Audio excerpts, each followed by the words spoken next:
Fear with Nair. আমরা কল্পনা সত্য ঘটনা বলে থাকি।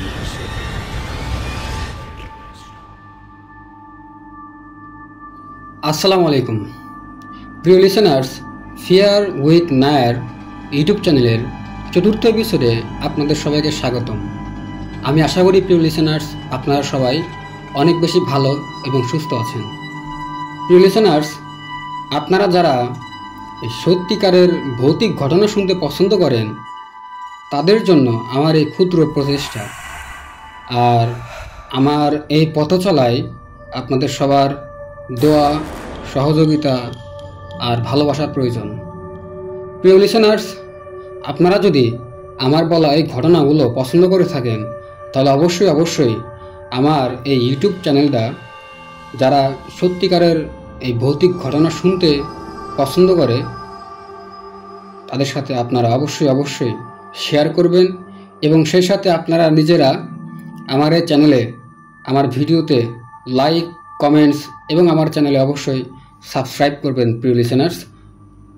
আর একটা যে গুরুত্বপূর্ণ বিষয় সেটা হচ্ছে, আপনাদের সাথে যদি কোনো ঘটে যাওয়া এই ভৌতিক ঘটনা থাকে সত্যিকারের, বা আপনাদের পরিচিত যারা আছে বন্ধুবান্ধব, ভাই বোন, কলিগ, যদি তাদের সাথে বা আপনাদের এলাকায় প্রচলিত রয়েছে এরকম যদি কোনো ঘটনা থাকে প্রিয় লিসেনার্স, তাহলে অবশ্যই ইমেল করতে ভুলবেন না। আর আমাদের ইমেল অ্যাড্রেসটা হচ্ছে fearwithnair@gmail.com। লিসেনার্স, যদি আপনাদের এই ইমেল করতে যদি অসুবিধা মনে হয় তাহলে কিন্তু আপনারা চাইলে আমাদের দেওয়া হোয়াটসঅ্যাপ নাম্বারে আপনারা এই টেক্সট বা ভয়েস ক্লিপের মাধ্যমে কিন্তু আপনাদের জানা বা আপনাদের সাথে ঘটে যাওয়া এই ঘটনাগুলো কিন্তু পাঠিয়ে দিতে পারেন। আর এরপরে যদি অসুবিধা মনে হয় তাহলে কিন্তু আমার ব্যক্তিগত ফেসবুক আইডিতে কিন্তু আপনারা চাইলে আপনাদের সাথে এই ঘটে যাওয়া ঘটনাগুলো বা আপনাদের জানা এই ঘটনাগুলো আপনারা আমার মেসেঞ্জারে কিন্তু অডিও ক্লিপ অথবা টেক্সটের মাধ্যমে পাঠিয়ে দিতে পারেন। তো যাই হোক, চলুন কথা না বাড়িয়ে ঘটনায় চলে যাই। আজকে ফিয়ার উইথ নায়ার চ্যানেলের চতুর্থ এপিসোডে আমি দুটো ঘটনা আপনাদের সাথে শেয়ার করব। আশা করি প্রত্যেকটা ঘটনাই আপনাদের অনেক বেশি ভালো লাগবে। আজকে প্রথম যে ঘটনাটি আমি আপনাদের সাথে শেয়ার করব, এই ঘটনাটির শিরোনাম আমি দিয়েছি তাল গাছের জিনের আক্রোশ। আর ঘটনাটি আমি সংগ্রহ করেছি আমার এক স্টুডেন্টের কাছ থেকে, আর এই স্টুডেন্টের নাম হচ্ছে মুন্নি। তো মুন্নি নিজে এই ঘটনার একজন প্রত্যক্ষদর্শী। মুন্নির কাছ থেকে ঘটনাটি শোনার পর এই ঘটনার সত্যতা আরও ভালোভাবে যাচাই করার জন্য আমি এই ঘটনাটা যেখানে ঘটেছে সেখানকার কিছু মানুষের সাথে এই ঘটনাটি নিয়ে বিস্তারিত কথা বলি। কারণ ফিয়ার উইথ নায়ার চ্যানেল সবসময় চেষ্টা করে একদম সত্য ঘটনা আপনাদের সামনে উপস্থাপন করতে। তো যাই হোক, যখন আমি সবার সাথে এই ঘটনাটা নিয়ে কথা বলি তারা আমাকে এই ঘটনাটির সত্যতা সম্পর্কে নিশ্চিত করে। প্রিয় লিসেনার্স, এই ঘটনাটি যে এলাকায় ঘটেছে সেখানে প্রায় সবার মুখেই এই ঘটনাটা প্রচলিত আছে। তার মানে হচ্ছে প্রত্যেকটা লোকের মুখেই কিন্তু এই ঘটনাটা প্রচলিত। আর ঘটনাটি যার সাথে ঘটেছে সে নাম প্রকাশ করার অনিচ্ছুক শর্তে আমাকে এই ঘটনাটি প্রকাশ করার অনুমতি দিয়েছে। প্রিয় লিসেনার্স, ঘটনাটি আমাদের বোঝার সুবিধার্থে আমি যার সাথে ঘটনাটি ঘটেছে তার একটা ছদ্মনাম ব্যবহার করেছি, আর এই নামটা হচ্ছে সালমা। এই সালমা আপুর গ্রামের বাড়ি হচ্ছে রংপুরে। তার বাবা মা চাকরি করত, আর এই চাকরি করার সুবাদেই তার পরিবার সহ তিনি গাজীপুরে থাকতেন। আর যখন এই সালমাবুর সাথে ঘটনাটা ঘটে তখন তার বয়স ছিল প্রায় 19 বছর। আর এই ঘটনাটি তার সাথে গাজীপুরের কোনো এক জায়গায় ঘটে। ঘটনাটি ঘটেছিল 2020 সালের দিকে।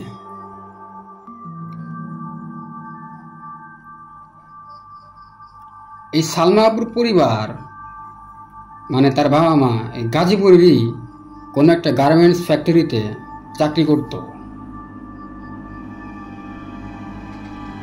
তারা একটা বাসায় ভাড়া থাকতো। আর তারা যে বাসায় ভাড়া থাকতো এটা ছিল মানে একদম গ্রামীণ পরিবেশের মতো, একদম গ্রামের মতো। তাদের বাসা থেকে একটু দূরে ছিল হচ্ছে একটা শ্মশান, আর এই শ্মশানের পাশে ছিল হচ্ছে বড় একটা তাল গাছ। গ্রামবাসী এই জায়গাটাকে হচ্ছে স্থানীয় ভাষায় বলতে হচ্ছে চিতাখোলা। এই চিতাখোলার আশেপাশে ছিল হচ্ছে আপনার প্রচুর জঙ্গল, মানে বড় বড় এই গজারি গাছ, সেগুন গাছ, এই গাছগুলো হচ্ছে চিতাখোলার পাশেই ছিল। জঙ্গল থাকার কারণে সেখানে এই প্রচুর শুকনা পাতা থাকতো। লিসেনার্স, শুকনা পাতা বলতে এখানে জ্বালানির কাজে গাছের যে শুকনা পাতা ব্যবহার করা হয় সেই পাতার কথাই বোঝানো হয়েছে। আর গ্রামের মাছ চাষিরা কিন্তু সব শুকনা পাতা সংগ্রহ করে দারুণভাবে তাদের এই চুলায় জ্বালানির কাজে কিন্তু ব্যবহার করে। তো যাই হোক, এই সালমাপুর বাবা মার অফিস শুক্রবারে সাপ্তাহিক ছুটি থাকতো। তো সেই দিনে সালমাপু করতো কি, সাপ্তাহিক ছুটি থাকার কারণে মাঝে মাঝে তার পরিচিত কয়েকজন বান্ধবীর সাথে এই তাল গাছের জঙ্গলের সেখানে যেত আর এই শুকনা পাতা সংগ্রহ করত। এইগুলো তারা আসলে জ্বালানির কাজে ব্যবহার করত। তো এমনি এক শুক্রবারে এই সালমা আপু আর তার পরিচিত কয়েকজন মেয়ের সাথে সেই তাল গাছের কাছে যায় এই গাছের শুকনা পাতাগুলো সংগ্রহ করতে। আর সেদিন এই সালমা আপুর সাথে কিন্তু আমার যে ছাত্রী, তার থেকে আমি ঘটনাটা সংগ্রহ করেছি, মুন্নি, সে নিজেও ছিল। আর মুন্নি নিজেও কিন্তু এই শুকনা পাতা সংগ্রহ করতে তাদের সাথে সেদিন গিয়েছিল।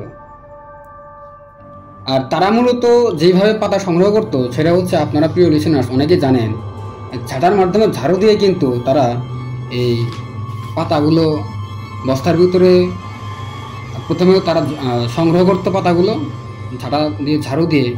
আর এরপর তারা কিন্তু এই বস্তার ভিতরে ভরে এরপর এগুলো বাসায় নিয়ে আসতো।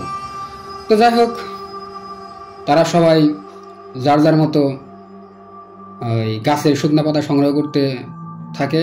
হঠাৎ করেই আমার ছাত্রী মুন্নি খেয়াল করে যে সালমা পাতা সংগ্রহ করা বাদ দিয়ে তাল গাছের মাথার দিকে এক দৃষ্টিতে তাকিয়ে আছে। মানে কোনো কথা বলতেছে না, পাতা ঝাড়ু দিতেছে না, সে এক দৃষ্টিতে এই তাল গাছের মাথার দিকে তাকিয়ে আছে। মনে হচ্ছে যেন একদম অপলক দৃষ্টিতে কোনো কিছু দেখতেছে। এই মুন্নি মানে আমার ছাত্রী এই সালমাবুকে আবার ফুবু বলে ডাকত। তো মুন্নি যখন বলে, ও ফুবু ঝাড় দাও না কে, তাল গাছে কি দেখো, তখন এই সালমাবু কোনো কথা বলে না, একদম চুপ করে থাকে। সে এক দৃষ্টিতে তাল গাছের দিকে তাকিয়ে থাকে। মুন্নি বারবার তাকে ডাকার পরেও সে যখন কোনো রেসপন্স করে না, তখন মুন্নি তাদের সাথে বাকি যারা ছিল তাদের সবাইকে ডাক দেয়। তো সবাই এসে যখন এই সালমা আপুকে তার শরীরে যখন স্পর্শ করে বলে, কিরে কি হয়েছে, তখনই সে অজ্ঞান হয়ে মাটিতে পড়ে যায়। মানে কোনো কথা বলে না, স্পর্শ করা মাত্রই সে অজ্ঞান হয়ে মাটিতে পড়ে যায়। তখন তারা সবাই সেদিনের মতো পাতা সংগ্রহ করা বাদ দিয়ে এই সালমা আপুকে নিয়ে বাসায় চলে আসে। তখন কিন্তু প্রিয় লিসেনার্স, সময়টা ছিল একদম ভর দুপুরবেলা। সালমা আপুকে বাসায় নিয়ে আসার পর যখন তার জ্ঞান ফেরানো হয়, তখন সে একদম স্বাভাবিক আচরণ করে। মনে হয় সে কিছুই জানে না বা তার সাথে কোনো কিছু হয় নাই, মানে একদম স্বাভাবিক। তার কি হয়েছিল এটা যখন তাকে জিজ্ঞেস করা হয়, সে তখন আসলে কিছুই বলতে পারে না। তো এই যে মুন্নি সহ তার পরিবারের সবাই মানে এই সালমা আপুর পরিবারের সবাই এটাকে একদম স্বাভাবিক ঘটনা হিসেবে নেয়, মানে একদম স্বাভাবিক, তারা এটাকে অস্বাভাবিক কোনো কিছু ভাবে না। তো যাই হোক, সারাদিন আর কোনো কিছু হয় না। সমস্যা শুরু হয় ওই দিন রাত থেকে। মাঝরাতে এই সালমা আপুর মা হঠাৎ খেয়াল করে এই সালমা আপু জানালার পাশে গিয়ে জানালা খুলে কার সাথে যেন বিড়বিড় করে, মানে বিড়বিড় করে কি যেন কথা বলতেছে। আর তখন সালমা আপুর মা তাকে বলে, কিরে সালমা, ঘুমানো বাদ দিয়ে এত রাত্রে কার সাথে কথা বলিস, এরকম করে বলে। লিসেনার্স, সালমা আপুর তখন বয়স ছিল কিন্তু 19 বছরের মতো। আর এই বয়সে একটা মেয়ে কোনো ছেলের সাথে কোনো সম্পর্কে জড়িত থাকবে, এটা আসলে একটা স্বাভাবিক বিষয় এই সময়, এই যুগে। এই কথাটা ভেবেই এই সালমা আপুর মা আরও ক্ষিপ্ত হয়, আর সে রেগে গিয়ে জোরে বলে ওঠে, কিরে, তুই এত রাত্রে কার সাথে কথা বলিস? আর ঠিক তখনই এই সালমা আপু একদম ঠাস করে মেঝেতে পড়ে যায়, পড়ে গিয়ে অজ্ঞান হয়ে পড়ে। সালমা আপুর মা তখন খেয়াল করে জানালার ওপাশে কালো, নিকোষ কালো ছায়ের মতো কি যেন আস্তে আস্তে দূরে চলে যাচ্ছে। এরপর সে দেখতে পায় তার মেয়ে মেঝেতে অজ্ঞান হয়ে পড়ে আছে। লিসেনার্স, এই সালমা আপুর মা আসলে তখন ভেবেছিল সালমা হয়তো, মানে তার মেয়ে হয়তো কোনো ছেলের সাথে কথা বলতেছিল, আর সে মানে তার মা যখন দেখে ফেলছে, এই দেখে ফেলার কারণে সে হয়তো অজ্ঞান হওয়ার কোনো একটা অভিনয় করতেছে, মানে এটা সে ভেবে নেয়। যেহেতু তার মেয়ের বয়স তখন ছিল 19 বছরের মতো, আর এই বয়সে কিন্তু প্রিয় লিসেনার্স, একটা মেয়ে একটা ছেলের সাথে কথা বলতে পারে, এটা স্বাভাবিক একটা বিষয়। তো যাই হোক, ওই রাত্রে সে তার মেয়েকে কিছু না বলে বিছানায় তুলে দেয়। সে রাত্রে আর কোনো সমস্যা হয় না।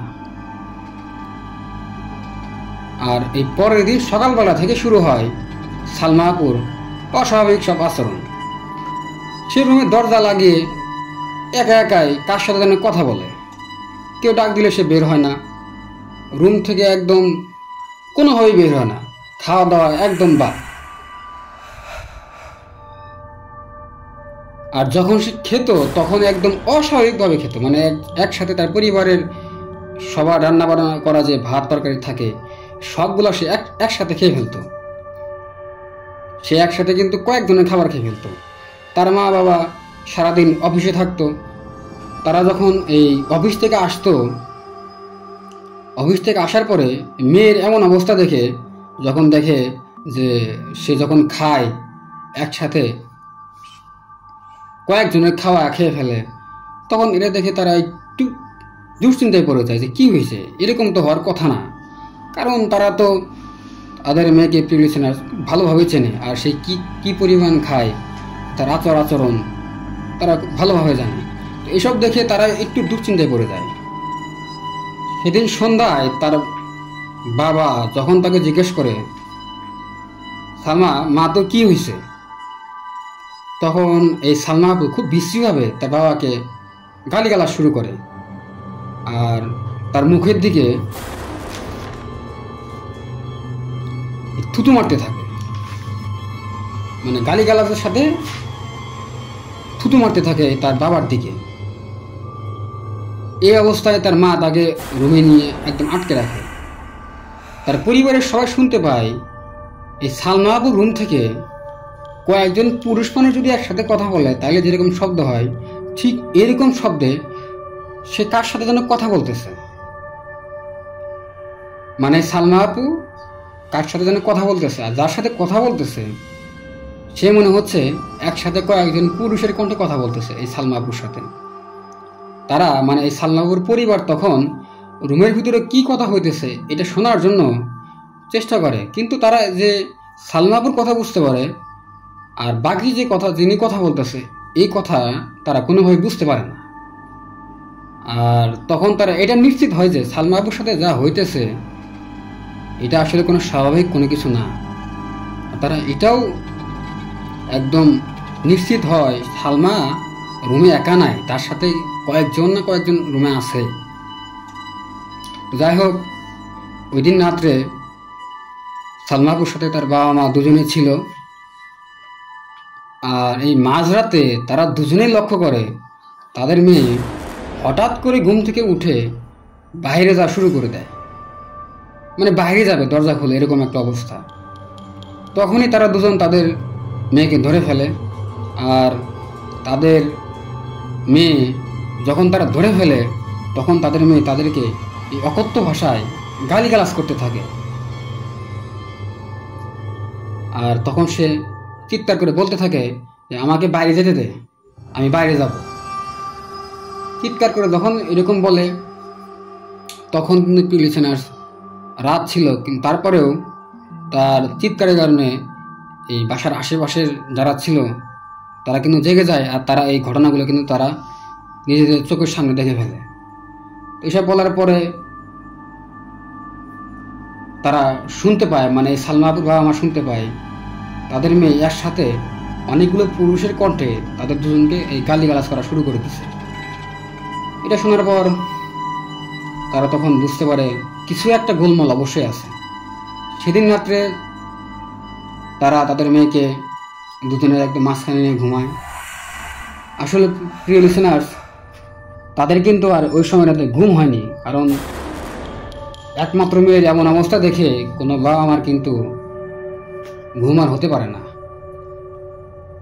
ওই দিন রাত্রে সালমা আপুর মা বাবা খেয়াল করে তাদের বাসার জানার ওই পাশে কয়েকজন মানুষ মনে হয় হেঁটে হেঁটে একবার এদিক যাচ্ছে আবার ওই দিক যাচ্ছে, মানে ছায়ের মতো ছিল এই অবয়বটা।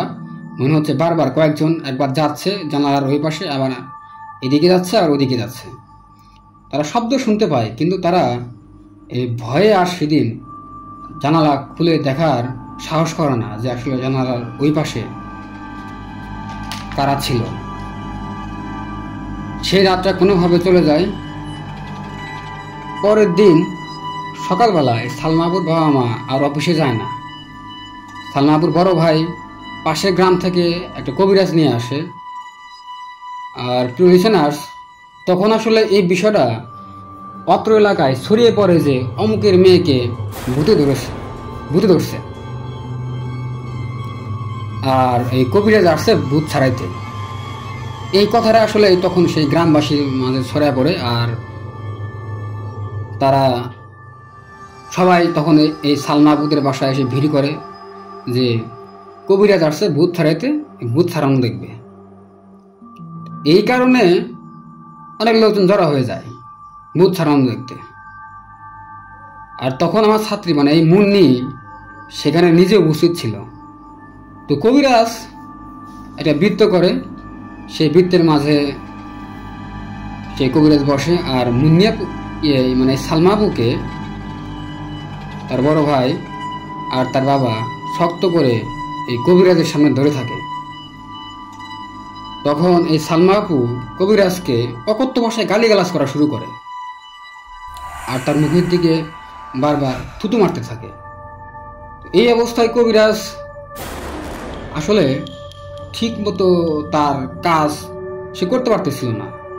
সে একটু পর একটা পাত্রের ভিতরে কিছু পানি পরে দেয় আর বলে এটা সকালে আর সন্ধ্যায় এই সালমা আপুকে খাওয়াতে হবে, তাহলে সমস্যা নাকি ফের সমাধান হয়ে যাবে। তো কিছুক্ষণ পর কবিরাজ এই সমাধান করে চলে যায়। কবিরাজ যখন চলে যায় প্রিয় লিসেনার্স, তখনই সালমা আপু নিজেই কয়েকজন পুরুষের কণ্ঠে মানে অদ্ভুতভাবে হাসতে থাকে। তো এইভাবেই কয়েকটা দিন চলে যায়।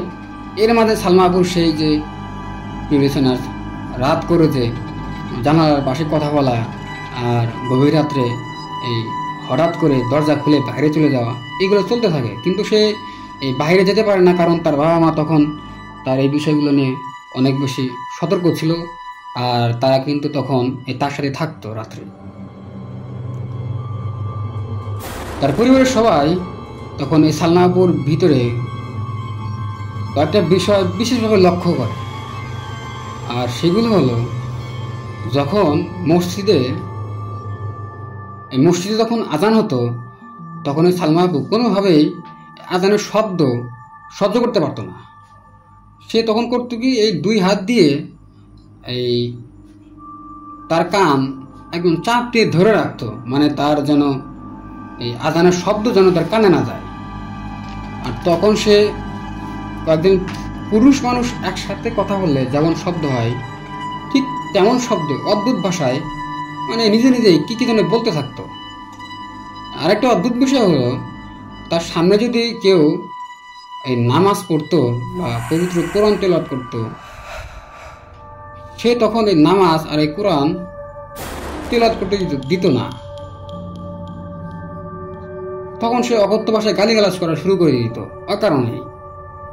সালমা আপুর মা যখন নামাজ পড়তো, তখন সে তার কাছে গিয়ে গালিগালাজ করা শুরু করে দিত। আর তাছাড়া তার বাড়ির সবাই আরও খেয়াল করে, সালমা আপু মাঝে মাঝে নাকি হিন্দুদের বিভিন্ন শ্লোক যে আছে, প্রিয় লিসেনার্স, মানে গীতা পাঠ যেটাকে বলে, এরকম শ্লোক বলতো। হিন্দুরা যে তাদের প্রার্থনার সময় তারা যেসব শব্দ বা বাক্য যে ব্যবহার করে থাকে, এই শব্দ বাক্যগুলো নাকি সালমা আপু মাঝে মাঝে বলতো নিজে নিজেই। এর মাঝে একদিন ঘটে যায় অদ্ভুত একটা ঘটনা। সেটা হলো, এই সালমা আপুদের বাড়ির পাশেই কোনো এক বাড়িতে পায়েস রান্না করা হয়, তারা পায়েস রান্না করে। আর ঠিক সেই সময় এই সালমা আপু করে কি, দৌড়ে গিয়ে ওই বাসায়, যে বাসায় পায়েস রান্না করা হইতেছিল, সেই বাসা থেকে গরম পায়েস এই সালমা আপু খাওয়া শুরু করে দেয়। মানে গরম পায়েস কিন্তু একটু লিসেনার্স একদম চুলার উপর থেকে, এই চুলার উপর থেকে এই সে পায়েস নিয়ে কিন্তু লিসেনার্স এই সালমা আপু খাওয়া শুরু করে দেয়। এতটুকুই করলে কিন্তু ঠিক ছিল, কিন্তু না, এই ফারজানা আপু করে বসে একটা মানে গা ঘিনঘিন করে একটা ঘটনা। সবাই তার এই কাণ্ডে একদম অবাক হয়ে যায়।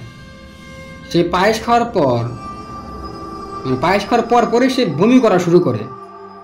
আর এই বমি সে নিজে নিজেই চেটে চেটে খাওয়া শুরু করে দেয়। তো এটা দেখে উপস্থিত সবাই ভয় পাওয়ার থেকে একটা মানে বিব্রতকর অবস্থায় পড়ে। প্রিয় লিসেনার্স, আপনারা একবার কল্পনা করুন যে আপনার সামনে কেউ একজন বমি করলো, আর সে নিজে নিজেই সেই বমি এরপর চেটে খাওয়া শুরু করে দিল, তখন আপনার কেমন লাগবে? তো যাই হোক, সেদিন ওই বাসা থেকে অনেক কষ্টে সালমা আপুকে তার মা বাবা বাসায় নিয়ে যায়। তো এই সালমা আপুর মা বাবা পড়ে যায় মহা এক চিন্তায়। তাদের মেয়ের শারীরিক অবস্থা দিন দিন একদম খারাপ হতে শুরু করে, একদম শুকিয়ে যেতে থাকে তাদের মেয়ে। তো মেয়ে বড় হয়ে গিয়েছে, মেয়েকে বিয়ে দিতে হবে, কিন্তু মেয়ের এই সমস্যা যদি ঠিক না হয় তাহলে কিভাবে কি হবে, এটা নিয়ে তারা মহা এক দুশ্চিন্তায় পড়ে যায়। রাতে না ঘুমানোর কারণে এই সালমা আপুর অবস্থা আরো খারাপ হতে থাকে।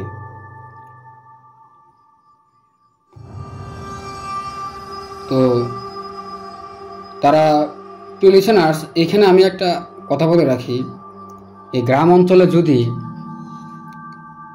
কোনো বিয়ের উপযুক্ত কোনো মেয়ে যদি কোনো ভৌতিক সমস্যা হয়, প্রিয় লিসেনার্স, তাহলে কিন্তু তখন এই মেয়েদের বিয়ে হওয়ার সময় কিন্তু একটা ঝামেলা হয়। সেটা হচ্ছে, গ্রামের অনেক মানুষ কিন্তু এই বিষয়গুলো এই বরপক্ষকে শেয়ার করার কারণে তারা কিন্তু এই বিয়েতে রাজি হয় না। এর ফলে হয় কি, এই মেয়ের বিয়েতে কিন্তু ঝামেলা হয়, আর এই বিয়ে দিতে গিয়ে কিন্তু এই মেয়ের পরিবার, প্রিয় লিসেনার্স, বিভিন্ন ঝামেলার মুখোমুখি হয়। তো যাই হোক, এই উপায় না দেখে এই সালমা আপুর বাবা মা সেই কবিরাজকে আর খবর পাঠায়।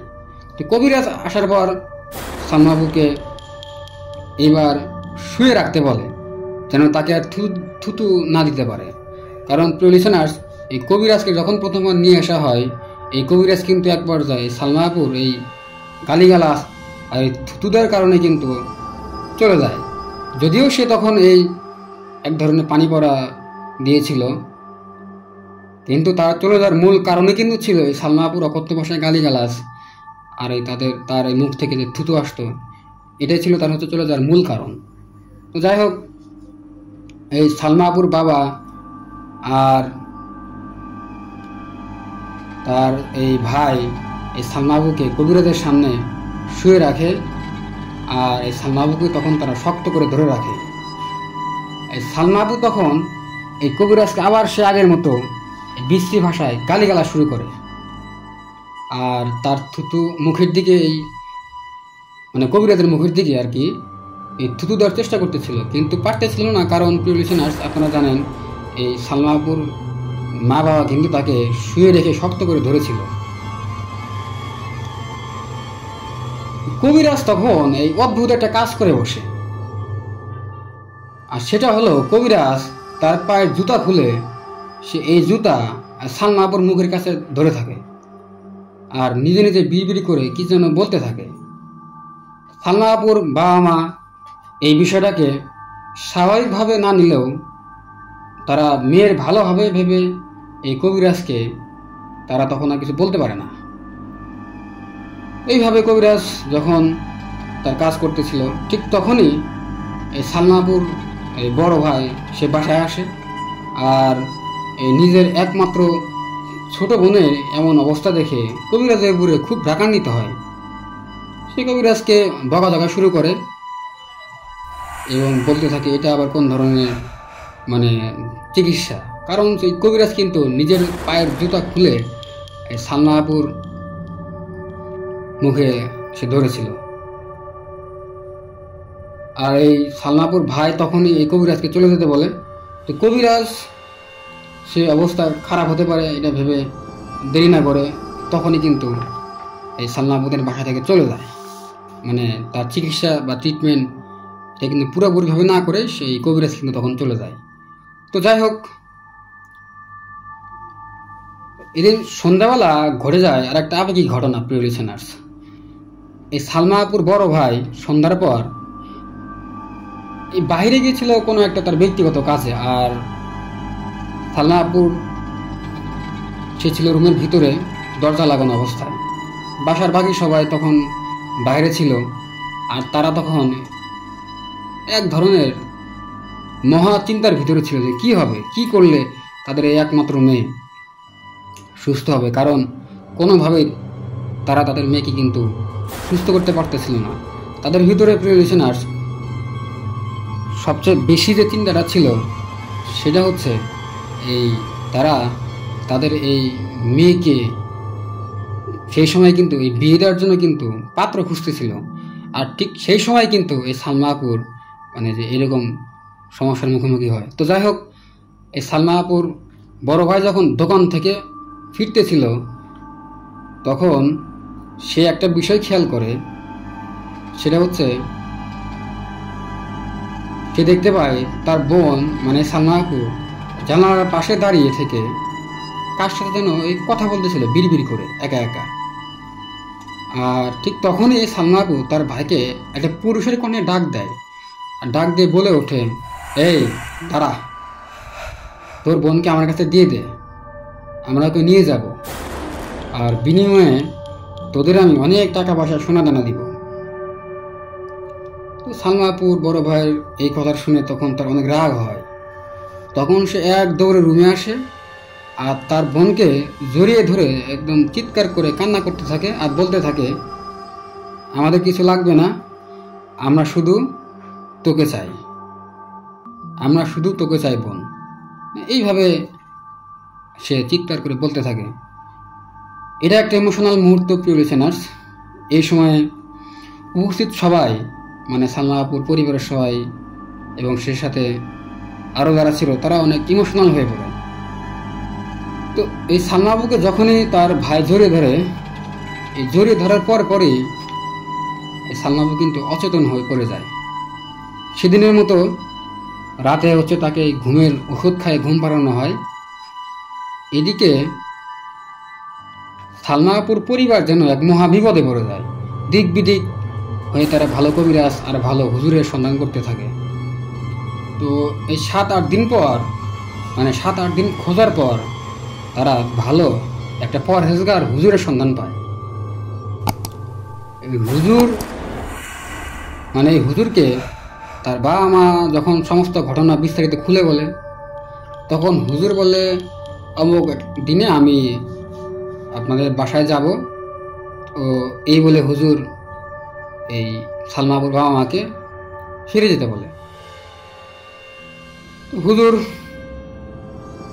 তখন কিন্তু ওই সালমা আপুর বাবা মাকে কিছু শর্ত দেয়, প্রিয় লিসেনার্স। আর এই শর্তগুলো হলো, সালমা আপুকে অবশ্যই উজু করিয়ে এই হুজুরের সামনে নিয়ে আসতে হবে। আর দ্বিতীয় শর্তটা হলো, সালমা আপু যখন হুজুরের সামনে আসবে তখন অবশ্যই তার চুলগুলো কাপড় দিয়ে ঢাকা থাকতে হবে। তো যাই হোক, হুজুর তার দেওয়া কথা মতো নির্দিষ্ট সেই দিনে চলে আসে সালমা আপুদের বাসায়। কিন্তু প্রিয় লিসেনার্স, এখানে একটা জায়গায় বড় ঝামেলা হয়ে যায়। আর সেটা হলো, এই সালমা আপুকে কোনোভাবেই উজু করানো যাচ্ছিল না। উজু করাতে গেলে সে পানি লাথি দিয়ে ফালায় দেয়, আর ফালায় দেওয়ার পরে সে অকথ্য ভাষায় সবাইকে গালিগালাজ করা শুরু করত। এইভাবে যখন চলতে থাকে তখন ফারজানা আপুর বাবা আর তার ভাই এই ফারজানা আপুর উপরে, মানে তাদের মেয়ে আর বোনের উপরে একটু ক্ষিপ্ত হয়। এই ক্ষিপ্ত হয়ে এই সালমা আপুর বাবা তার ইচ্ছা না থাকা সত্ত্বেও তার মেয়েকে মাথায় একটু আঘাত করে। আর এই আঘাত পাওয়ার কারণে সালমা আপু একটু দুর্বল হয়ে পড়ে। তো এতে করে হয় কি, প্রিয় লিসেনার্স, সালমা আপুকে সবাই উজু করাতে সক্ষম হয় কোনো রকম। উপস্থিত সবাই তখন শুনতে পায়, এই মনে হচ্ছে সালমা আপু বিড়বিড় করে গীতা পাঠ করলে যেমন শোনা যায় এরকম মনে হয় কোনো কিছু পড়তেছে। তো এরপর সালমা আপু, মানে এই সালমা আপুকে তার চুল ঢেকে দেওয়া হয়।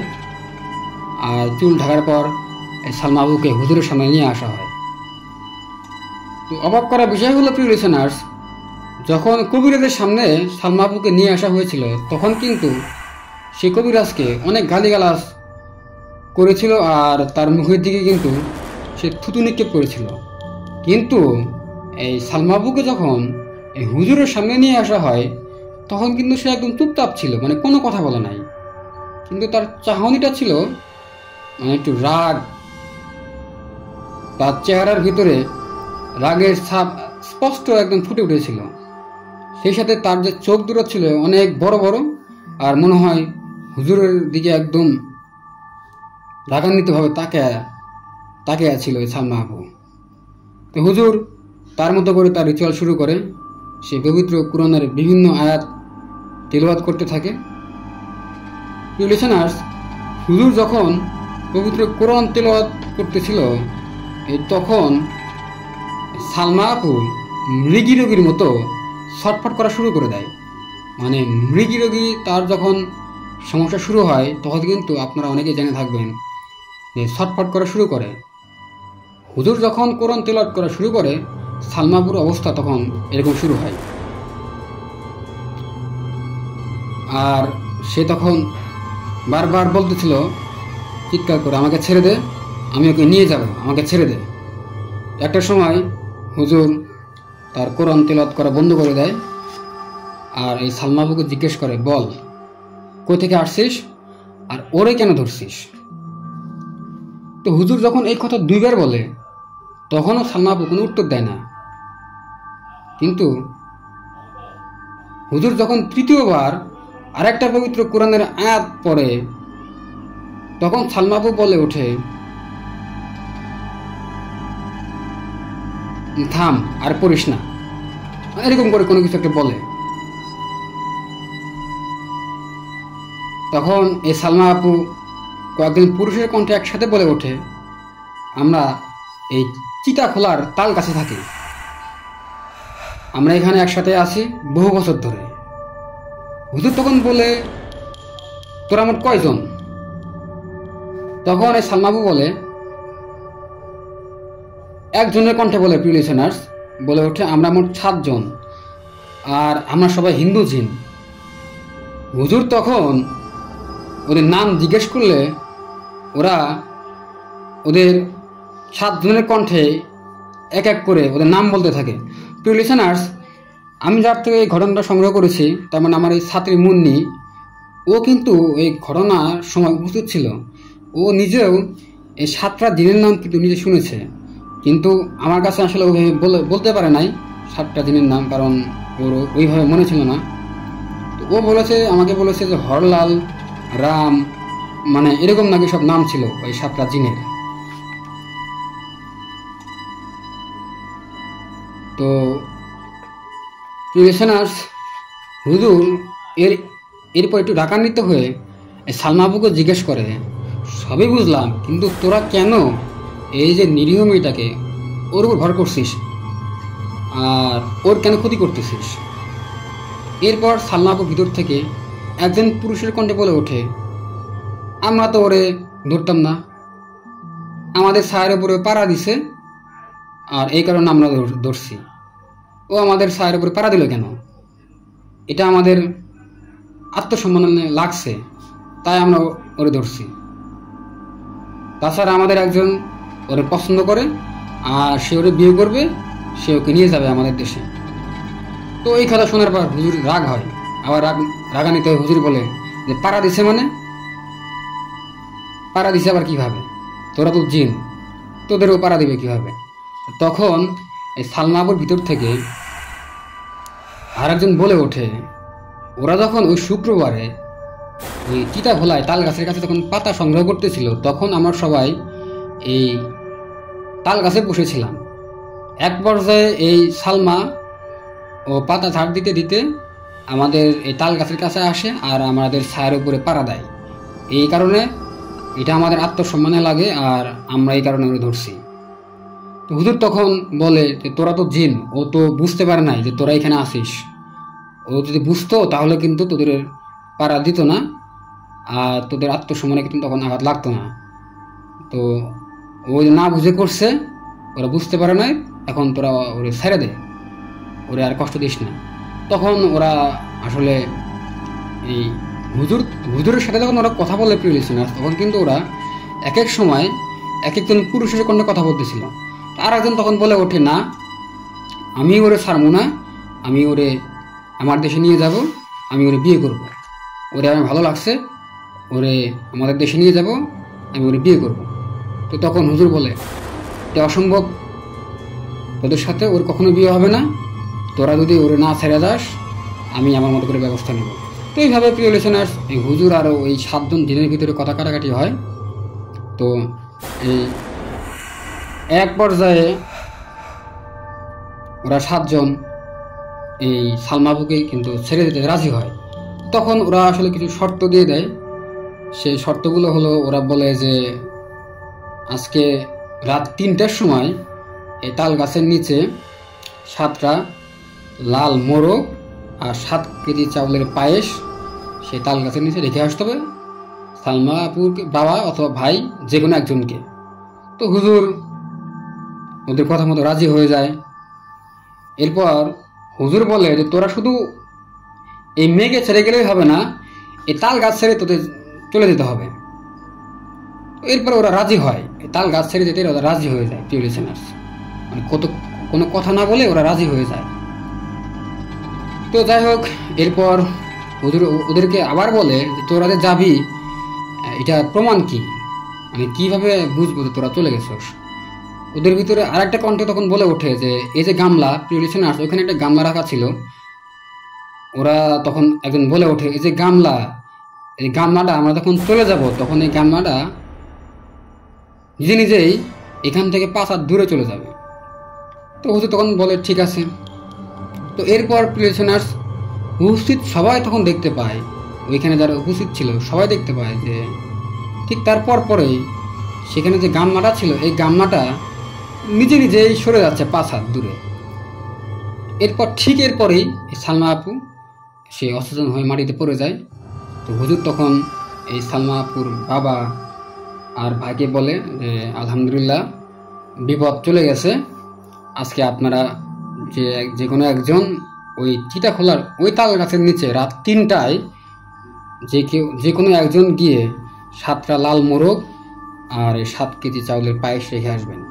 তো হুজুর সেদিনের মতো চলে যায়। এরপরেও হুজুর বিভিন্ন দোয়া পড়ে সালমা আপুকে বিভিন্ন ঝাড়ফুঁক করে। হুজুরকে এই সালমা আপুর পরিবার যথেষ্ট তারা এই সম্মান দিতে চায়, কিন্তু হুজুর শুধুমাত্র তার যাওয়া আসার যে খরচটা এটা নেয়, এটা নিয়ে হুজুর চলে যায়। আর হুজুরের কথা মতো এই সালমা আপুর বড় ভাই সে ওই রাত 3টায় এই 7 কেজি চাউলের পায়েস আর 7টা লাল মোরগ সেই তাল গাছের নিচে দিয়ে আসে। প্রিয় লিসেনার্স, এই সালমা আপুর বড় ভাই যখন সেই তাল গাছের নিচে দিয়ে আসার সময় সে তাল গাছের ওইখান থেকে অনেক ধরনের বিকট শব্দ শুনতে পায়, কটমট কটমট। আর তখন এই মোরগগুলো অদ্ভুতভাবে ডাকা শুরু করে। তো যাই হোক, এরপরে এই সালমা আপুর সাথে আর কোনো ঘটনা ঘটে নাই। তিনি এখন মোটামুটি সব দিক দিয়ে সুস্থ এবং তার বিয়ে হওয়ার পর তার সংসারে একটা বাচ্চা আছে। সে এখন তার পরিবারের সাথে খুব ভালো আছে। এরপরে তার সাথে আর কোনো সমস্যা হয় না। তো এটাই ছিল লিসেনার্স আমার আজকের 4র্থ বছরের প্রথম ঘটনা। আমি আশা করি আপনাদের এই ঘটনাটা ভালো লেগেছে। প্রিয় লিসেনার্স, আমি এখানে কিছু কথা বলতে চাই। সেটা হলো, গ্রাম বাংলায় কিন্তু আমাদের কিছু কথা প্রচলিত আছে। সেটা হলো, এই ভর দুপুরবেলা কিন্তু এই আমাদের বিশেষ করে এরকম যে নিরিবিলি যে জায়গাগুলো আছে, তালগাছ বা শ্মশান ঘাট, ভর দুপুরবেলাতে কিন্তু এই জায়গাগুলোতে কিন্তু লিসেনার্স আমাদের যাওয়া উচিত না। এটা এলাকায় এর আসলে কোনো ওইভাবে দলিল নাই, কিন্তু এটা কিন্তু প্রিয় লিসেনার্স আমাদের গ্রাম বাংলায় কিন্তু এটা একটা প্রচলিত একটা কথা। ভর দুপুরবেলা এবং সেই সাথে কিন্তু প্রিয় লিসেনার্স এই সন্ধ্যার ঠিক পরেই কিন্তু এই যে অতি প্রাকৃত যে বিষয়গুলো এগুলো কিন্তু আপনার চলাফেরা শুরু করে দেয়। তো যাই হোক প্রিয় লিসেনার্স, আমরা ঠিক ভর দুপুরবেলা আর সন্ধ্যার পর এবং সেই সাথে গভীর রাত্রে প্রয়োজন ছাড়া আমরা বাইরে থাকবো না। কারণ এই পৃথিবীতে প্রিয় লিসেনার্স আপনার চলাফেরা করার অধিকার যেমন আছে, তেমনি কিন্তু যারা অতি প্রাকৃত যে জিনিসগুলো তাদেরই কিন্তু চলাফেরা করার অধিকার আছে। তাদের চলাফেরা করার একটা নির্দিষ্ট সময় আছে এবং তাদের চলাফেরা করার সময় যদি আপনি তাদের পথে কোনো বাধা সৃষ্টি করেন, তাহলে কিন্তু তারা বিভিন্নভাবে কোনো না কোনো দিক দিয়ে তারা আপনাদের আক্রমণ করবে এবং আপনাদের কিন্তু ক্ষতি করার চেষ্টা করতে পারে। তো এটা ছিল আজকের আমাদের ফেয়ার উইথ নায়ার চ্যানেলের 4র্থ এপিসোডের প্রথম ঘটনা। তো চলুন আজকের দ্বিতীয় ঘটনায় চলে যায়।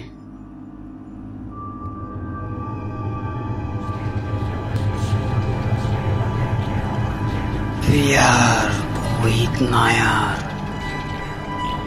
আমরা কল্পনা সত্য ঘটনা বলে থাকি।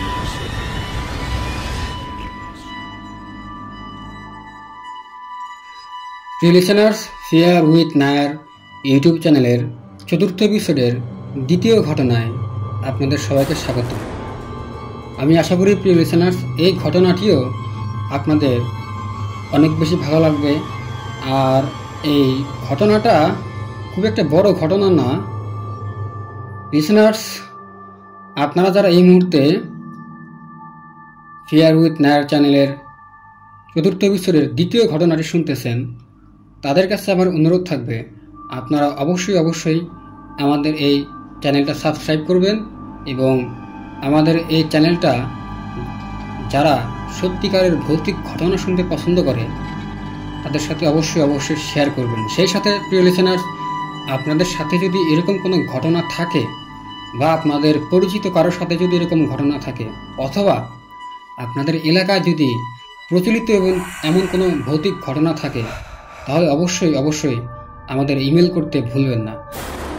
আপনাদের যদি মনে হয় যে ইমেল করতে অসুবিধা, তাহলে কিন্তু আপনারা খুব সহজেই আমাদের দেওয়া হোয়াটসঅ্যাপ নাম্বারে আপনারা এই ঘটনাটি ভয়েস ক্লিপে অথবা টেক্সটের মাধ্যমে চাইলে পাঠিয়ে দিতে পারেন। এরপরেও যদি আপনাদের মনে হয় আরও সহজভাবে পাঠিয়ে দিতে চান, তাহলে কিন্তু আপনারা আমাকে আমার মেসেঞ্জারে ভয়েস ক্লিপ অথবা টেক্সটের মাধ্যমে আপনাদের জানা এই ঘটনাটি আমাদের পাঠিয়ে দিতে পারেন। এরপর এই ঘটনাটি আমরা আমাদের চ্যানেলে প্রচার করব প্রিয় লিসেনার্স। তো চলুন কথা না বাড়িয়ে আজকে এই ফিয়ার উইথ নায়ার ইউটিউব চ্যানেলের 4র্থ এপিসোডের দ্বিতীয় ঘটনায় চলে যাই। এখন আমি যে ঘটনাটি আপনাদের সাথে শেয়ার করব, এই ঘটনাটি আমাকে দিয়েছে আমার এক ছাত্রের নানি। আর এই ঘটনাটি ছাত্রের মায়ের সাথে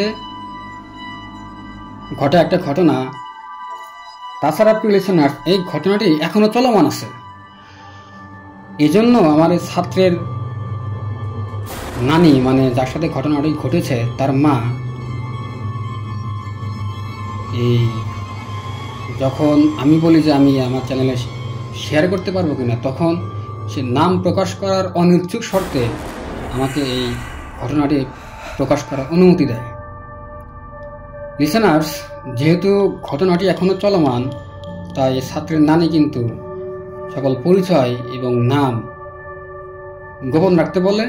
আর আপনাদের বোঝার সুবিধার্থে প্রিয় লিসেনার্স, আমি কিন্তু যার সাথে ঘটনাটি ঘটেছে তার একটা ছদ্মনাম ব্যবহার করব, আর সেটা হলো শ্যামলী রানী। তো এই ঘটনাটি শ্যামলী রানীর মা, মানে আমার ছাত্রের নানি যেভাবে বলেছে, আমি ঠিক সেইভাবেই আপনাদের সাথে শেয়ার করার চেষ্টা করব। যাই হোক, ঘটনাটি শুরু হয় 2018 সালের এপ্রিলের শুরুর দিকে।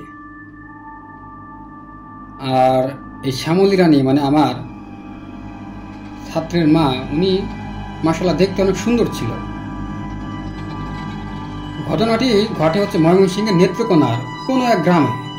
লিসেনার্স, গ্রামের নাম এই শ্যামলী রানীর মা আমার সাথে শেয়ার করেছে। আর আগে যেহেতু বলেছি ঘটনাটি এখনো চলমান, তাই তাদের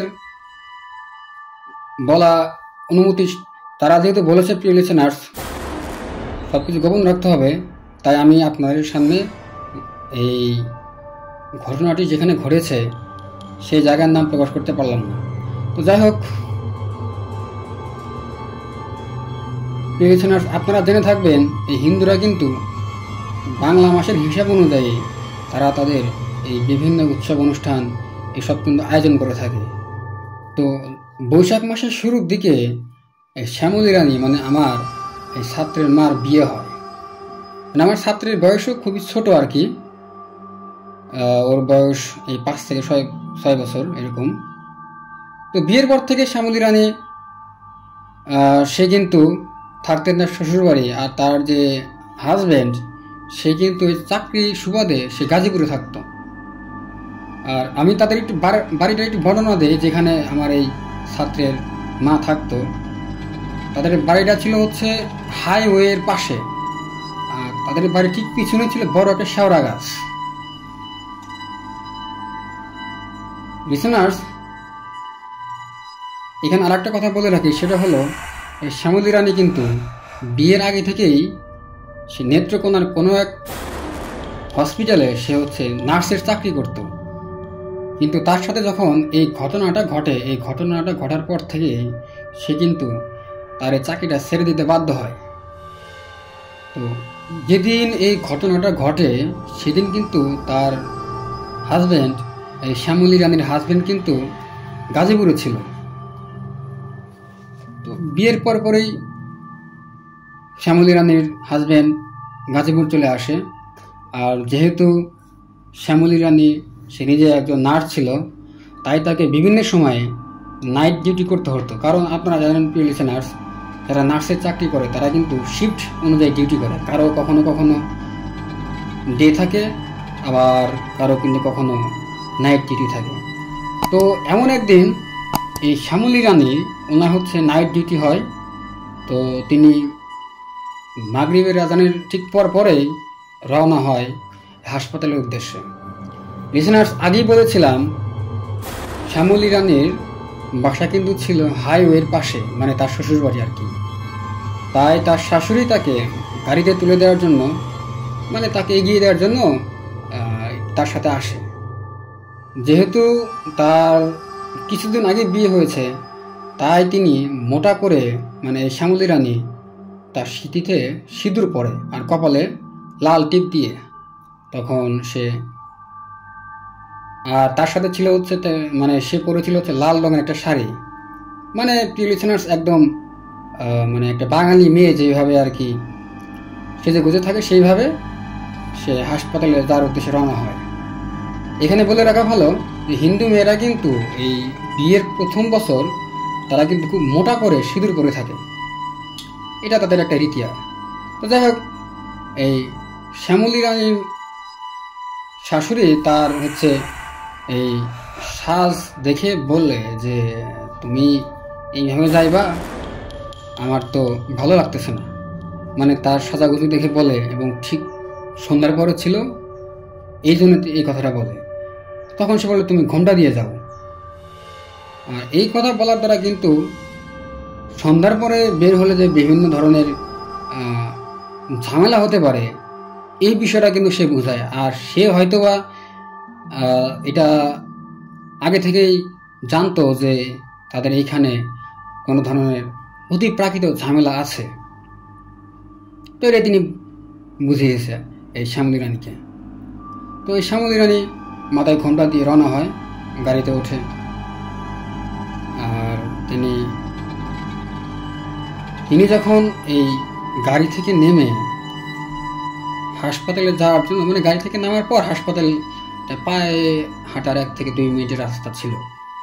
গাড়ি থেকে নামার পর তিনি যখন এই হাসপাতালে যাওয়ার জন্য হাঁটা শুরু করে, তখন তিনি খেয়াল করে যে তার ঘাড়ের উপরে কে যেন গরম নিঃশ্বাস নিতেছে। মানে তার নিঃশ্বাসটা ছিল একদম মানে অনেক গরম, মনে হচ্ছে তার পিছে পিছে হাঁটতেছে আর এই গরম নিঃশ্বাসটা তার ঘাড়ের উপরে ফেলতেছে ঠিক তার পিছনে। তো তিনি যখন ঘুরে পিছনে তাকায় তখন সে আসলে কিছু দেখতে পায় না, আর এই বিষয়টা তেমন সে একটা গুরুত্ব দেয় না, খুব স্বাভাবিকভাবেই এটা নেয় আর হাসপাতালে পৌঁছায়। সেদিন এই শ্যামলী রানীর হাজব্যান্ডের অফিস সাপ্তাহিক ছুটি ছিল। তো ছুটি হওয়ার কারণে সে সোজা গাজীপুরে থেকে একদম নেত্রকোনার উদ্দেশ্যে রওনা দেয়। আর সে তখন নেত্রকোনায় গিয়ে, মানে তার এই শ্যামলী রানীর হাজব্যান্ড, সে কিন্তু একদম বাসায় না গিয়ে তার নববিবাহিত স্ত্রীর সাথে হাসপাতালে গিয়ে দেখা করে। তো তখন তারা রোগীর চাপ কম থাকায় এই শ্যামলী রানী তার হাজব্যান্ডের সাথে রোগীদের যে বসার জায়গা আছে, প্রিয় লিসেনার্স, দুঃখিত, ওই দর্শনার্থী যারা থাকে তাদের বসার যে জায়গা আছে সেই জায়গাতে তারা একটু গল্প আড্ডা দেয়। এবং রাত 11:30টার দিকে এই শ্যামলী রানীর হাজব্যান্ড সে বাসায় চলে আসে। তো অন্যদিকে রোগীর চাপ কম থাকায় শ্যামলী রানী অন্য নার্সদের সাথে, নার্সদের যে রেস্টরুম আছে, প্রিয় লিসেনার্স, সেখানে গিয়ে শুয়ে পড়ে এবং এক পর্যায়ে সে ঘুমিয়ে যায়। তো এর মাঝে কোনো সমস্যা হয় না, সব কিছু স্বাভাবিক ছিল। রাত প্রায় 3টার দিকে রোগীর এক আত্মীয় এসে এই নার্সদের ডাকাডাকি শুরু করে, কারণ তখন সেই রোগীটা নাকি হঠাৎ করে অসুস্থ বোধ করতেছিল। ডাকাডাকিতে শ্যামলী রানীর ঘুম ভাঙে। তিনি গিয়ে ওই রোগী সহ নিচতলা ও দোতলার যে সব রোগী আছে তো এদের সাথে দেখা করে আসে এবং তাদের কি অবস্থা এটা সে একটা নার্স হিসেবে যে দায়িত্ব সেই দায়িত্বটা পালন করে আসে। তো যাই হোক, তো তার যে রেস্টরুম ছিল, মানে যেখানে সে ঘুমাইতেছিল, সেখানে যাওয়ার আগে তার ওয়াশরুমে যাওয়ার প্রয়োজন হয়। লিসেনার্স, আপনারা এখানে একটা বিষয় জেনে থাকবেন যে হাসপাতালে কিন্তু রোগী, নার্স, ডাক্তারদের জন্য আলাদা আলাদা ওয়াশরুমের ব্যবস্থা থাকে প্রত্যেকটা হাসপাতালে। তো উনি যখন এই ওয়াশরুমে যায় তখন সে খেয়াল করে যে তার সাথে সাথে মনে হয় কে যেন ওয়াশরুমে ঢুকে পড়ছে। এবং তিনি যখন এই ওয়াশরুমের কাজ শেষ করে বাইরে আসতে যাবে তখন ওয়াশরুমের গেট খোলার আগে মনে হয় তাকে যেন কেউ ধাক্কা দেয়, এবং ধাক্কা দেওয়ার এক পর্যায়ে সে মনে হচ্ছে এখন পড়ে যাবে এই অবস্থা। সে কোনো রকমভাবে এই ওয়াশরুমের যে দেয়াল আছে এই দেয়ালের সাথে হাত লাগিয়ে সে নিজেকে ঠিক করে নেয়। তো এই বিষয়টা তার কাছে একটু অন্যরকম মনে হলেও সেভাবে হয়তোবা এই ওয়াশরুমের মেঝে এখানে পিছলে পড়ে যাওয়ার যে একটা সম্ভাবনা থাকে এটা হয়ে থাকবে। কিন্তু তখন সে আর একটা বিষয় খেয়াল করে, মনে হচ্ছে তার সাথে ওয়াশরুমে কেউ একজন আছে। এবং সেই সময় আর একটা অদ্ভুত ঘটনা ঘটে যায় প্রিয় লিসেনার্স। সে যখন সোজা হয়ে দাঁড়ায়, এই দাঁড়ানোর পর থেকেই এই তার যে ডান হাত ছিল, এই ডান হাতে প্রচুর ব্যথা শুরু হয়। আর ব্যথাটা একবার যে খুব বেশি হয় এবং সে ব্যথায় কষ্টে চিৎকার করে চেঁচামেচি করতে থাকে। তো এইখানে একটা বিষয় প্রিয় লিসেনার, সে কিন্তু আসলে ওয়াশরুমে পড়ে যায় নাই। এই পড়ে গেলে কিন্তু তার হাত ভাঙা বা হাতে ব্যথা হওয়ার একটা সম্ভাবনা থাকতো। সে খুব সহজেই এই ওয়াশরুমের দেয়াল আছে, দেয়ালে কিন্তু দেয়ালের সাথে সে নিজেকে ঠিক করে একদম সোজা হয়ে দাঁড়ায়। এক পর্যায়ে যখন তার হাতের ব্যথা খুব বেশি শুরু হয় এবং সে যখন এই ব্যথা চিৎকারে চেঁচামেচি শুরু করে, তখন বাকি যে নার্স যারা ছিল তারা তার এই হাজব্যান্ডকে ফোন দেয় তার ফোন থেকে, এবং তার হাজব্যান্ড সহ পরিবারের সবাই এই হাসপাতালে আসে। হাসপাতালে এসে তাকে যখন বাসায় নিয়ে যায়, বাসায় প্রায় 2 ঘন্টা পর এই শ্যামলী রানী কিছুটা সুস্থ বোধ করে। কিন্তু তখন একটু সুস্থ বোধ করলেও আস্তে আস্তে কিন্তু পরের দিন থেকে তার হাতের ব্যথাটা কিন্তু একদম বাড়তে থাকে। আর তার ডান হাতটা মনে হয় পুরো হাত একদম কালো কুচকুচে হয়ে যায়, মানে কোনো কারণ ছাড়াই হাতটা একটু বাঁকা হয়, এবং বাঁকা হওয়ার সাথে সাথে তার এই পুরো ডান হাতটা একদম কালো কুচকুচে হয়ে যায়। মনে হয় যে কেউ যেন কালো রং তার হাতে মাখিয়ে দিছে। তো যাই হোক, এর মাঝে হয় কি, মানে যখন তার হাতে ব্যথা খুব বেশি হওয়ার কারণে তখন তারা এই শ্যামলী রানীর পরিবার তাকে ডাক্তারের কাছে নিয়ে যায়। ডাক্তার এই শ্যামলী রানীর হাতকে এক্সরে করাতে বলে। তো এক্সরে রিপোর্ট যখন পায় তারা অবাক হয়ে যায় যে কোনো সমস্যা হয় না, হাত একদম ঠিক আছে, হাতে কোনো সমস্যাই হয় না। মানে হাতের ভিতরে হাড় যে ভেঙে যাওয়া, কোনো ধরনের ক্ষয়ক্ষতি হওয়া, এ ধরনের কোনো রিপোর্ট এক্সরে রিপোর্টে আসে না। তো তখন সেদিন তারা এই হাসপাতাল থেকে বাসায় চলে আসে। কিন্তু এই শ্যামলী রানীর হাতের ব্যথার কমতে থাকে না, মনে হচ্ছে যে বাড়তেই থাকে, আর কালো থেকে আরও কালো হতে থাকে। শ্যামলী রানী উনি যখন এই রাতে ঘুমাতে যায়, তখন ঘুমের ভিতরে বিভিন্ন ধরনের স্বপ্ন দেখতো, অদ্ভুত সব স্বপ্ন। মানে কে যেন তাকে ডাকতেছে, কে যেন তাকে গাছের উপরে নিয়ে যায়, গাছের উপর থেকে ফেলে দিতেছে, মানে এরকম স্বপ্ন সে দেখতে থাকে। আর স্বপ্ন দেখার পরে সে চিৎকার করতে থাকে। তো এইভাবে যখন চলতে থাকে, তখন ডাক্তার দেখানোর পরেও যখন কোনো রিপোর্ট যখন আসে না, সব কিছু যখন ঠিকঠাক থাকে, তখন এই শ্যামলী রানীর মা আর তার শাশুড়ি তারা ভাবে যে না, এইভাবে চলতে দিতে থাকলে হয়তো বা কোনো ধরনের বড় বিপদ হতে পারে। তারা আর দেরি না করে তাদের বাসা থেকে 5 কিলোমিটার দূরে এক তান্ত্রিকের কাছে এই শ্যামলী রানীকে নিয়ে যায় এবং সমস্ত ঘটনা তারা খুলে বলে। সমস্ত ঘটনা খুলে বলার পর এই তান্ত্রিক সে তার রিচুয়াল শুরু করে দেয়, এবং এই তান্ত্রিক একটা আগুনের কুণ্ডলী তৈরি করার পর সে তার সামনে শ্যামলী রানীকে বসানোর পরে সে শ্যামলী রানীকে বিভিন্ন প্রশ্ন করতে থাকে যে তুই কে, কেন রে ধরছিস। আর ঠিক তখনই এই শ্যামলী রানীর খিঁচুনি শুরু হয়ে যায়, মানে সে একদম পাগলের মতো আচরণ করে, আর তার মুখ দিয়ে এক ধরনের লালা বেরোতে থাকে প্রিয় লিসেনার্স। তো আর সে তখন বলতে থাকে যে পুরুষের কণ্ঠে বলতে থাকে, আমাকে কেন ডাকছিস, আমাকে ডাকছিস কেন।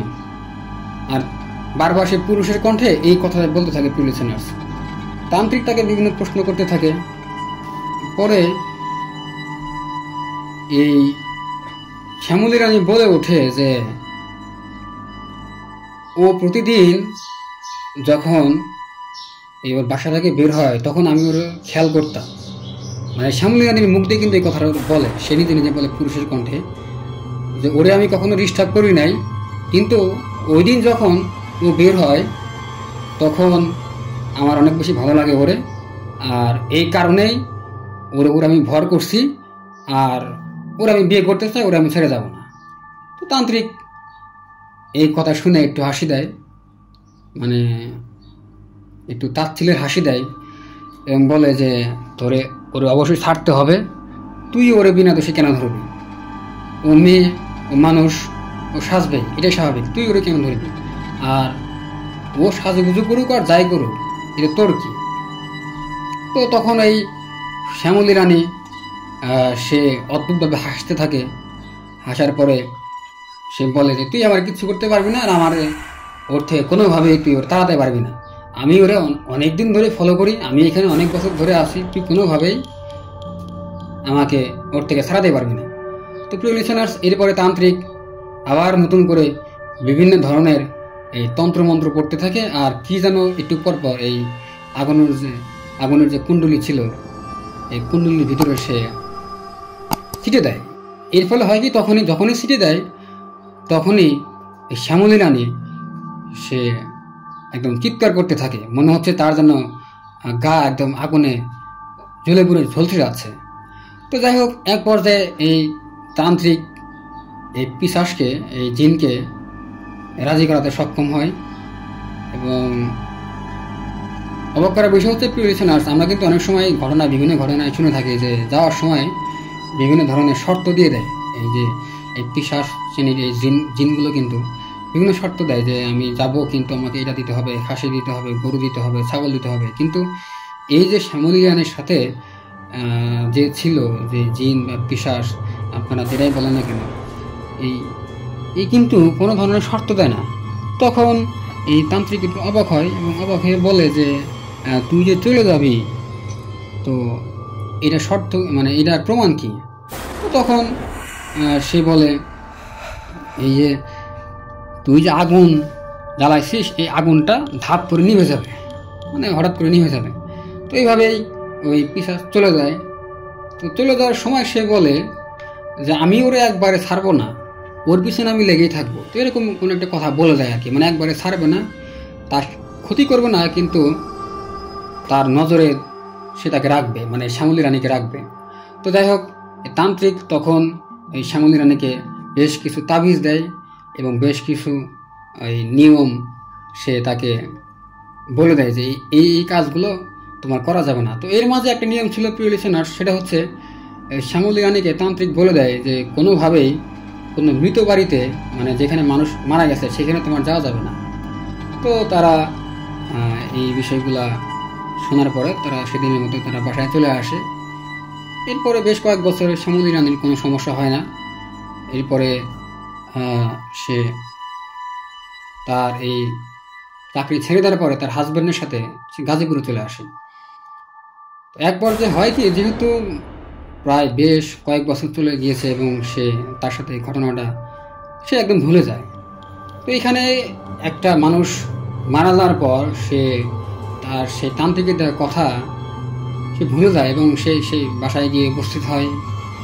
নর্মালি প্রিয় লিসেনার্স, কারো বাসায় যদি কেউ মারা যায়, আমাদের এই যারা থাকে, বাকি প্রতিবেশী যারা থাকে, তারা কিন্তু এই মৃত মানুষের যে বাসায় সেখানে কিন্তু উপস্থিত হয় এবং তারা এই আমার ছাত্রের মা, মানে শ্যামলী রানী স্বাভাবিকভাবে সেখানে যায়। তো এই যেদিন যায় সেদিন রাত থেকেই তার কিন্তু আবার সেই সমস্যাটা নতুন করে শুরু হয়। সেদিন রাত্রে তার খিচুড়ি শুরু হয় এবং সে খেয়াল করে তান্ত্রিকের দেওয়া তাবিজগুলো তার শরীরে ছিল সেগুলো নাই, সে তাবিজগুলো নাই। তো তারা বিষয়টা বুঝতে পারে এবং তারা যে একটা বড় ধরনের ভুল করছে এরা তারা বুঝতে পারে। তো তখন তারা দেরি না করে তখন এই তান্ত্রিককে তারা ফোন করে এবং ফোন করার পরে বিস্তারিত খুলে বলার পর তান্ত্রিক একটু রাগান্বিত কণ্ঠে বলে ওঠে যে আপনাদের আমি বারবার বলেছিলাম যে আপনারা কোনোভাবেই মৃত মানুষ মারা গেছে এমন কোনো জায়গায় আপনারা যাবেন না, নিষেধ করা সত্ত্বেও আপনারা কেন গেছেন? তো এরপরে তারা বলে যে আসলে তাদের যখন এই অনেক বছর চলে যাওয়ার কারণে তাদের আর এই বিষয়টা মনে ছিল না। তো তান্ত্রিক তখন এই ফোনের মাধ্যমে বিভিন্ন মন্ত্র পড়ে এই আমাদের ছাত্রের মা শ্যামলী রানী তার কাছে ফোনটা থাকে এবং ফোনের মাধ্যমে সে বিভিন্ন মন্ত্র পড়ে দেয় এবং সে বলে অতি দ্রুত কালকের ভিতরে তার থেকে যেন এই তাবিজ নিয়ে আসা হয়। এবং তান্ত্রিকের কথা মতো আমার এই ছাত্রের বাবা মানে শ্যামলী রানীর হাজব্যান্ড পরের দিন গিয়ে এই নেত্রকোনা গিয়ে এই তান্ত্রিকের দেওয়া তাবিজ নিয়ে আসে এবং আমার এই ছাত্রের মা এখন পর্যন্ত এই তাবিজ করে এসে বিভিন্ন মানে তাবিজ পড়ার কারণে এখন সে মোটামুটি সুস্থ আছে। কিন্তু প্রিয় লিসেনার্স, মাঝে মাঝে নাকি এই আমার এই ছাত্রের নানি খেয়াল করে এই ঘুম থেকে এই শ্যামলী রানী হঠাৎ করেই চিৎকার দিয়ে জেগে ওঠে এবং বিভিন্ন সময় সে করে কি বিভিন্ন ধরনের যে হাঁড়ি পাতিলগুলো আছে হাঁড়ি পাতিলগুলো সে নিজের হাত দিয়ে, যেগুলো একটা মেয়ের ক্ষেত্রে কোনোভাবে সম্ভব না, সে করে কি এই হাঁড়ি পাতিলগুলো তার হাতের আঙুল দিয়ে একদম মানে আমরা একটা সাধারণ একটা জিনিসকে তুলাকে যেইভাবে আমরা হাতের ভিতরে একদম পিছিয়ে নিতে পারি বা একদম গুটিয়ে ফেলতে পারি, সেইভাবে হাঁড়ি পাতিলগুলোকে এরকম অবস্থা করে ফেলে। আর যেহেতু বড় ধরনের কোনো সমস্যা হচ্ছে না, তাই তারা আর ওই তান্ত্রিকের সাথে এই বিষয় নিয়ে কোনো যোগাযোগ করে না। এখন পর্যন্ত এই আমার এই ছাত্রের মা সে আলহামদুলিল্লাহ ভালো আছে। তার সাথে এই তার স্বপ্নের ভিতরে দুঃস্বপ্ন থেকে চিৎকার করা ছাড়া বড় ধরনের আর কোনো ঘটনা লিসেনার্স এখন পর্যন্ত ঘটে নাই। তো এই ছিল হচ্ছে ফিয়ার উইথ নায়ার চ্যানেলের 4th এপিসোডের দ্বিতীয় ঘটনা। আমি আশা করি প্রিয় লিসেনার্স আপনাদের ঘটনাটি ভালো লেগেছে এবং আপনারা অবশ্যই প্রিয় লিসেনার্স কমেন্টস করে জানাবেন ঘটনাটি আপনাদের কেমন লেগেছে এবং সেই সাথে আপনাদের পজিটিভ এবং নেগেটিভ দুই ধরনের কমেন্টসে আপনারা প্রিয় লিসেনার্স কমেন্ট বক্সে করতে পারেন। আর অবশ্যই আপনারা আমাদের ঘটনা পাঠাতে ভুলবেন না। আপনাদের সাথে ঘটে যাওয়া বা আপনাদের পরিচিত কারোর সাথে ঘটে যাওয়া বা আপনাদের এলাকায় প্রচলিত রয়েছে এমন কোনো ঘটনা থাকলে অবশ্যই আমাদের ইমেল করবেন এবং আমাদের ইমেল অ্যাড্রেসটা খুবই সোজা, fearwithnair@gmail.com। সবাই ভালো থাকবেন, সুস্থ থাকবেন। আল্লাহ হাফেজ, আসসালামু আলাইকুম।